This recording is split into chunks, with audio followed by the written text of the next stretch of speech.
Hi everyone! Today I'm making my cherry pistachio and ruby chocolate tiramisu, eggless and with no added sugar. It's layered with pistachio-soaked ladyfingers, a vivid cherry ruby mascarpone cream, and finished with airy pistachio chantilly. It's bold, elegant, and unexpectedly addictive. Let me show you just how easy it is to make. Use your spatula to combine 300 grams of mascarpone with 30 grams of agave syrup until the mascarpone is soft. Now mix 150 grams of cherry puree with 10 grams of lemon juice. The cherry puree is made from sugar-free store-bought cherry jam. Add 50 grams of room temperature whipping cream. Once it's homogeneous, add 150 grams of ruby chocolate.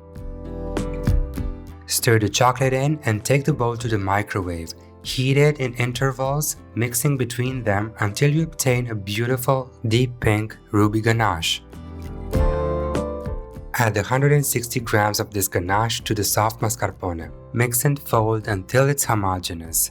The texture you see is from the cherry puree.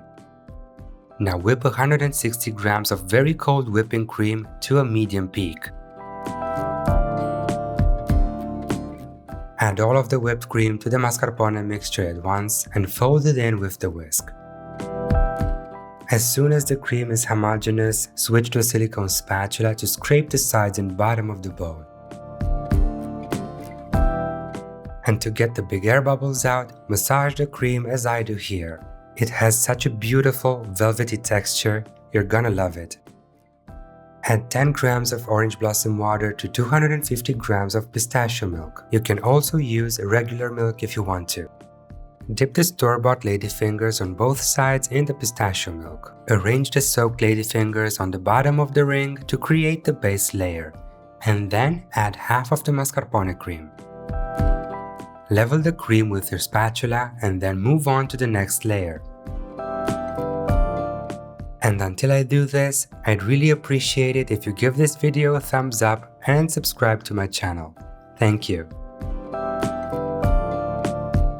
Finish leveling this second layer of cream with a small offset spatula to get an even surface. Pour the remaining cherry and ruby ganache on top. The cake needs 8 hours in the fridge to fully set. For the chantilly, mix 50 grams of pistachio paste with 200 grams of very cold whipping cream until they're homogeneous, and only then start whipping. Whip the cream until it holds a visible trail, but the tip is still soft. Be careful not to overwhip. Now get the cream into a piping bag fitted with a simple tip. You can also simply spread it on top of the cake if you prefer, but I like to pipe it. And here's the beautiful ruby chocolate belt I prepared for my cake. Only that, well, it broke. Sometimes it happens. Look how beautiful and shiny the chocolate is. But I decided to use it anyway. First, let's remove the cake from the ring. So unlatch the ring and lift it away, and then peel off the acetate. I broke what was left of the chocolate belt into smaller, vertical shards, and I'm placing them around the cake to create this rather unusual look.